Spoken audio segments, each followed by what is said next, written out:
ভাইরা আমার, আল্লাহ বলেন আর রিজালু কাওয়ামুনা আলান নিসা বিমা ফাদ্দালাল্লাহু বা'দাহুম আলা বা'দ ওয়া বিমা আনফাকু মিন আমওয়ালিহিম।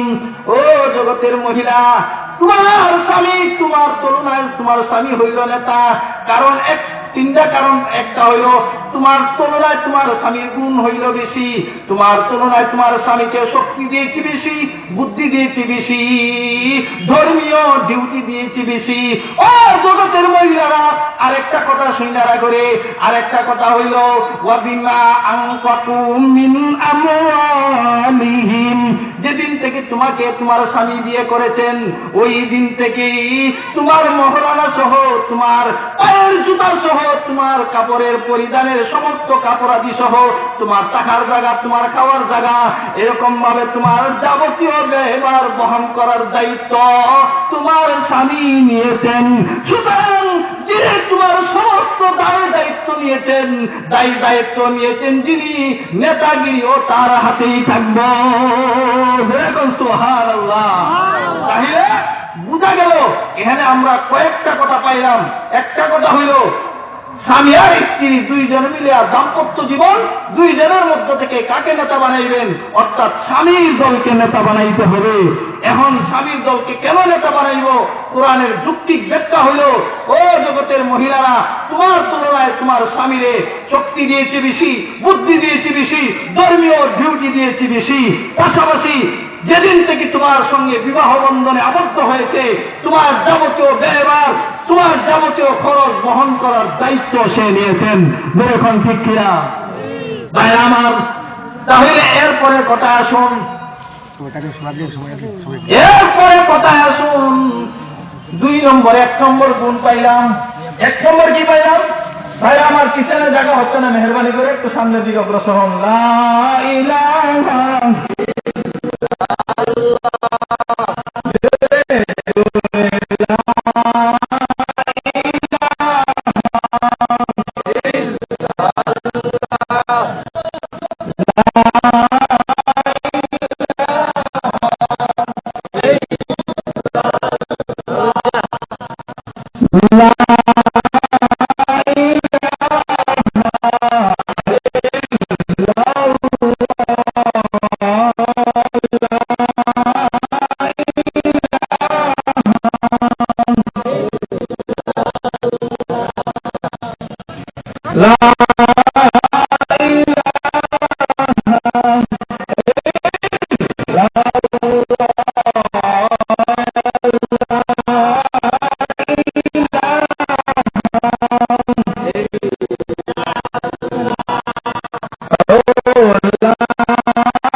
কিনা? এই জন্য আল্লাহ বলেন, স্বামী আর স্ত্রী দুইজনে মিলিয়া দাম্পত্য জীবন, তোমাদের দাম্পত্য জীবন যদি সুখী করতে চাও, তাহলে জগতের পুরুষরা তোমাদের দাম্পত্য জীবনে মাধুরী নেতাগিরি তোমার হাতে রাখতে হবে। এক নম্বর গুণ হইল, এক নম্বর মাধুরী কার হাতে? এখন যারা দিয়া দিছে এরা তো ফাটার মধ্যে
আল্লাহ এই সূরার আরেকটা আয়াতের মধ্যাংশের মধ্যে বলেন,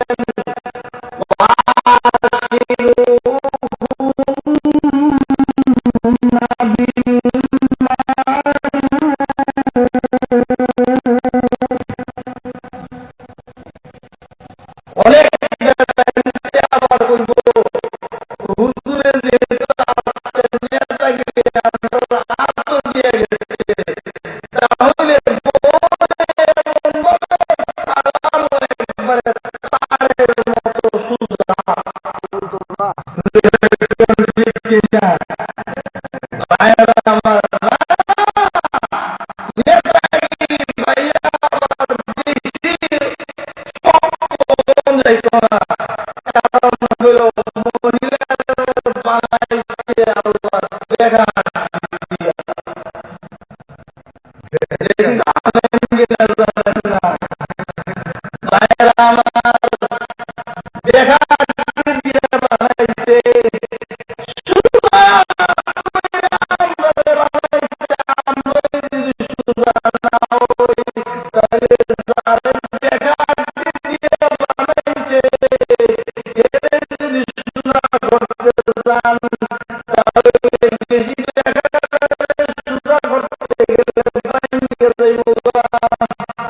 আলামিন তোমাদের দাম্পত্য জীবন, এই দাম্পত্য জীবনে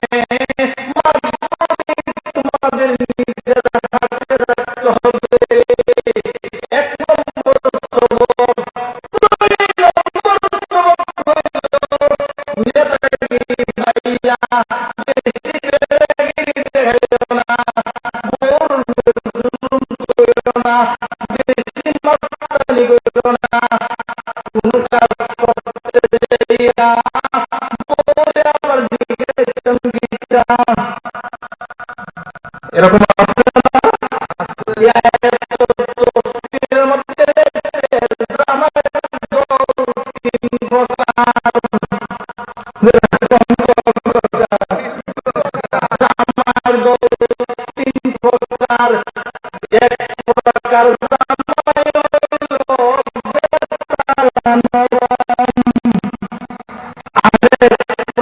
হইল বেতালা নরম, আরেক প্রকার জামাই হইল বেতালা গরম। একটা হইল বেতালা নরম, আরেকটা হইল কি বেতালা গরম। আরেক প্রকার জামাই হইল নরম আর গরমের মাঝামাঝি।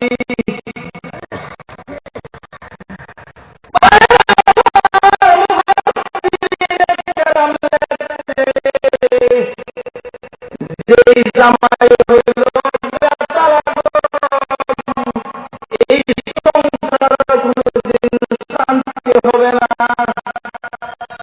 আর যে জামাই হইল বেতালা নরম, এই সংসারে কোনদিন শান্তি হবে না। বরং সময় মতো নরম, সময়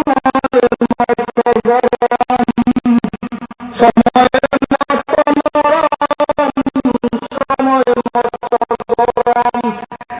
যে সময় গরম হওয়া দরকার, এই সময় গরম হইলে কাম হইত না। ঠিক